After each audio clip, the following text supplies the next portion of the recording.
नमस्कार, नम्रताज रेसिपीमध्ये आपले खूप खूप स्वागत. आज आपण गरिबांची भूक भागवणारा, श्रीमंतांच्या जिभेचे चोचले पुरवणारा, गाड्यावर मिळतो तसा परफेक्ट चवीचा बटाटावडा कसा बनवायचा हे पाहणार आहोत.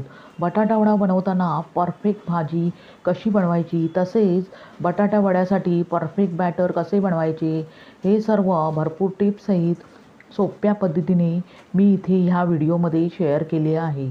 तेव्हा व्हिडिओ स्किप न करता पूर्णपणे पहा आणि मुख्य म्हणजे नम्रताज रेसिपीला सबस्क्राईब करा. अगदी निःशुल्क आहे आणि सोबतचे बेल आयकॉनही प्रेस करा, म्हणजे मी जे नवनवीन व्हिडिओ बनवेन त्याचे नोटिफिकेशन तुमच्यापर्यंत पोहोचेल. लाईक करा आणि आपल्या मित्रमैत्रिणींना शेअर करा. चला तर मग जास्त वेळ न घालवता आता आपण बटाटावडा बनवायला सुरुवात करूया. बटाटावडा बनवताना इथे मी अर्धा किलो बटाटे उकडून त्याची साले काढून घेतली आहे. बटाटा उकडताना त्यामध्ये मीठही घातले होते. आता आपण बटाटे अगदी सुरीने बारीक अशा त्याच्या फोडी करून घेऊया. मी इथे सुरीने अशा प्रकारे बटाट्याच्या बारीक फोडी तयार करून घेत आहे. तुम्ही हातानेही बटाटा कुस्करून घेऊ शकता. आपण पाहू शकता मी सर्व बटाट्याच्या अगदी बारीक अशा फोडी तयार करून घेतल्या आहेत. त्या आता आपण बाजूला ठेवूया आणि बटाटेवड्याच्या भाजीसाठी हिरवा मसाला तयार करून घेऊया. त्यासाठी इथे मी मिक्सरची भांडी घेतली आहे. त्यात अर्धी वाटी कोथिंबीर घालायची आहे. 4 ते 5 हिरव्या मिरच्याही त्यामध्ये ॲड करायच्या आहेत. अर्धा इंच आले आणि 15 ते 20 लसूण पाकळ्या घालून त्यामध्ये थोडेसे पाणी घालायचे आहे आणि तत्पूर्वी आपल्याला त्यामध्ये 1 चमचा अख्खे धणेही आपण घालणार आहोत आणि मिक्सरच्या भांड्याचे झाकण लावून अगदी बारीकसर अशी पेस्ट तयार करून घेणार आहोत. आपण पाहू शकता अशा प्रकारे बटाटेवड्याच्या भाजीसाठी हिरवी पेस्ट तयार करून घ्यायची आहे. आता लगेचच बटाटेवड्याची भाजी बनवायला घेऊया. त्यासाठी इथे मी गॅसवर एक कढईमध्ये तेल तापत ठेवले होते. आता तेल तापले आहे. लगेचच आपण त्यामध्ये 1 चमचा मोहरी, 1 चमचा जिरे आणि पाव चमचा हिंग घालूया आणि अगदी खमंग अशी फोडणी तयार करून घेऊया. आता मोहरी आणि जिरे व्यवस्थित तडतडल्यावर त्यामध्ये 1 चमचा उडदाची डाळ घालायची आहे. उडदाची डाळ फोडणीत घातल्याने बटाटे वडे अगदी खमंग आणि चविष्ट असे होतात. आता फोडणीमध्ये उडदाची डाळ घातल्यावर फक्त 1 मिनिटभर अगदी ती गुलाबीसर रंग होईस्तोवर व्यवस्थित परतून घ्यायची आहे. फोडणी व्यवस्थित तडतडल्यावर त्यामध्ये 8 ते 10 कढीपत्त्याची पाने घालूया आणि चमच्याने व्यवस्थित परतून घेऊया. त्यानंतर लगेचच त्यामध्ये 2 चमचे जी हिरवी पेस्ट आपण तयार केली होती ती घालूया आणि त्याचा कच्चेपणा जाईस्तोवर 2 मिनिटे फोडणीमध्ये व्यवस्थित परतून घेऊया. साधारणतः 2 मिनिटानंतर हिरव्या मसाल्याचा कच्चेपणा गेल्यावर त्यामध्ये चवीनुसार मीठ घालूया आणि पुन्हा अर्धा मिनिटभर अगदी व्यवस्थित परतून घेऊया. त्यानंतर त्यात पाव चमचा हळद घालूया आणि पुन्हा अर्धा मिनिटभर अगदी व्यवस्थित मसाला परतून घेऊया. त्यानंतर लगेचच आपल्याला जे आपण बटाट्याच्या बारीक फोडी तयार करून घेतल्या होत्या त्या आता आपण या मसाल्यात घालूया आणि गॅसची फ्लेम मिडियम ठेवून अगदी व्यवस्थित मसाला कोट होईस्तोवर परतून घेऊया. अशा प्रकारे हिरव्या मसाल्यात बटाटा व्यवस्थित मिक्स करून घ्यायचा आहे. बटाट्याच्या भाजीवर झाकण अजिबात ठेवायचे नाही, कारण बटाट्याच्या भाजीला पाणी सुटण्याची शक्यता असते. आता बटाट्यावड्याची भाजी पूर्णपणे तयार झाली आहे. ती आता आपण एका प्लेटमध्ये काढून घेऊया आणि थंड करून घेऊया. आता बटाट्याची भाजी थंड होईस्तोवर आपण त्याचे बॅटर बनवायला घेऊया. त्यासाठी एका बाउलमध्ये 1.5 वाटी बेसन घालूया आणि त्यानंतर त्यात आपल्याला चवीनुसार मीठ घालायचे आहे आणि पाव चमचा हळद घालून थोडे थोडे पाणी घालून अगदी बॅटर अशा प्रकारे एकाच दिशेने मिक्स करून घ्यायचे आहे. म्हणूनच पाण्याचा अंदाज घेऊनच इथे बॅटर अगदी सरसरीत असे तयार करून घ्यायचे आहे.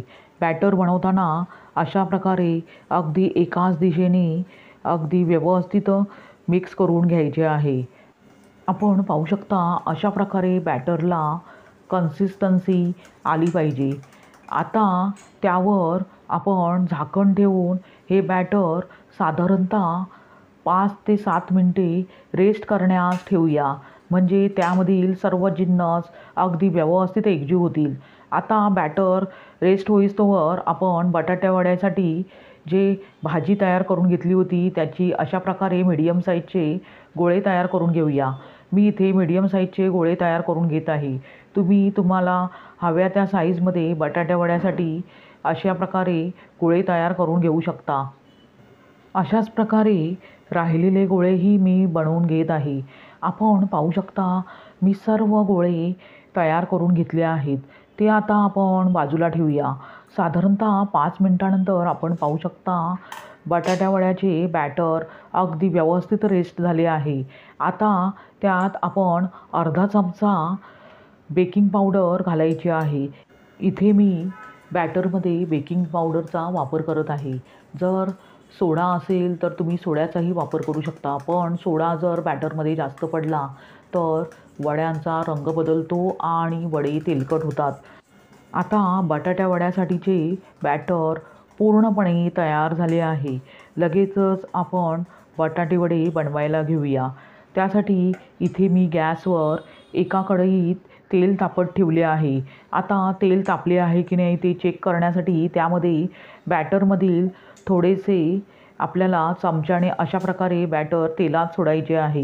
जर बॅटर वरती आले तर समजावे की तेल अगदी व्यवस्थित तापले आहे. आता लगेचच वडे तेलात सोडूया.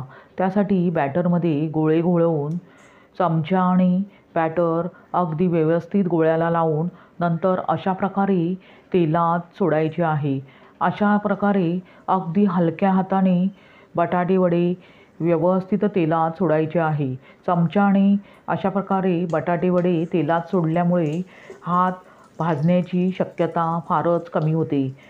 अशा प्रकारे अगदी हलक्या हाताने बटाटे वडे आलटून पालटून तळून घेऊया, म्हणजे बटाटा वडा अगदी एकसारखा तळला जाईल. आणि गॅस आपण इथे मीडियम ठेवून हे बटाटे वडे तळून घेत आहे.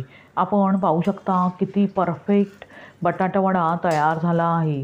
आता लगेचच तो तेलातून काढून घेऊया आणि निथळून घेऊया, म्हणजे जास्तीचे तेल पूर्णपणे निघून जाईल. अशा प्रकारे तयार झाला गरिबांपासून श्रीमंतांपर्यंत सर्वांच्याच आवडीचा असा बटाटा वडा. राहिलेले बटाटे वडेही मी अशाच प्रकारे चमच्याने तेलात वडा सोडून अगदी आलटून पालटून तळून घेत आहे. अशा प्रकारे दुसरीही बॅच अगदी परफेक्ट तळून तयार झाली आहे. आता लगेचच बटाटा वडा सर्व करूया. अशा प्रकारे तयार झाला बटाटा वडा. ह्या बटाटा वड्याबरोबर खाल्ली जाणारी जी लाल चटणी असते त्याचा व्हिडिओ मी बनवला आहे. त्याची लिंक इथे मी डिस्क्रिप्शन बॉक्समध्ये देत आहे. आता बटाटा वडा बनवण्यासंबंधी इथे आपण टीप पाहूया. बटाटा वडा बनवताना बटाटे स्वच्छ धुवून त्यात चवीनुसार मीठ घालून कुकरच्या 4 शिट्या करून उकडून घ्यायचा आहे. बटाटे उकडून घेतल्यावर पूर्णपणे थंड झाल्यावरच कापून घ्यायचे आहेत किंवा हाताने चुरून घ्यायचे आहेत. हिरव्या मसाल्याचे प्रमाण इथे मी जे दिले आहे ते तुम्ही जास्त किंवा कमी करू शकता. हिरवा मसाला फोडणीत परतून घेतल्यावर बटाटे मसाल्यात व्यवस्थित कोट झाले पाहिजे इतपत आपल्याला बटाटे व्यवस्थित मिक्स करून घ्यायचे आहेत. बटाटा हिरवा मसाल्यात मिक्स झाल्यावर भाजीवर झाकण ठेवू नये, नाहीतर भाजीला पाणी सुटण्याची शक्यता असते. भाजी मिक्स झाल्यावर लगेचच ताटात काढून थंड करून घ्यावी आणि नंतरच त्याचे गोळे बनवावेत. बटाटा वड्यासाठीचे बॅटर बनवताना 1.5 वाटी बेसनाला पाऊण वाटी पाणी लागते, तेवढेच वापरावे. बेसनमध्ये पाणी घालताना थोडे थोडे करून घालावे आणि मिक्स करत एकाच दिशेने बॅटर तयार करून घ्यावे. जर जास्त पाणी एकाच वेळेस घातले तर बॅटर पातळ होण्याची शक्यता असते आणि बटाट्याच्या वड्यासाठीचे जे बॅटर आहे ते बिघडण्याची शक्यता असते. बटाटा वड्यासाठी बॅटर बनवताना बेकिंग पावडर वापरावी, सोडा वापरू नये, कारण सोडा जर जास्त झाला तर वड्यांचा रंग बदलतो आणि वडे तेलकट होतात. वडे तेलात सोडताना बॅटरमध्ये व्यवस्थित घोळून चमच्याने तेलात सोडायचे आहेत, म्हणजे तेल हातावर उडणार नाही. वडे तेलात सोडल्यावर एक बाजू व्यवस्थित तळून झाल्यावरच दुसरी बाजू पलटून अगदी गोल्डन कलर येईस्तोवर सर्व बाजूनी व्यवस्थित एकसारखे वडे तळून घ्यावेत. अशा प्रकारे तयार झाला महाराष्ट्राची शान असलेला आणि सर्वांच्याच आवडीचा असा बटाटा वडा. तुम्ही अशाच प्रकारे बटाटा वडा येणाऱ्या पावसाळ्यात बनवून पहा आणि त्याचा आस्वाद घ्या. तुम्हाला ही रेसिपी कशी वाटली ते कमेंट करून सांगा. आणि मुख्य म्हणजे नम्रताज रेसिपीला सबस्क्राईब करा. अगदी निःशुल्क आहे. लाईक करा आणि आपल्या मित्रमैत्रिणींना शेअर करा. पुन्हा भेटूया अशाच चमचमीत रेसिपीसह. धन्यवाद. श्री स्वामी समर्थ.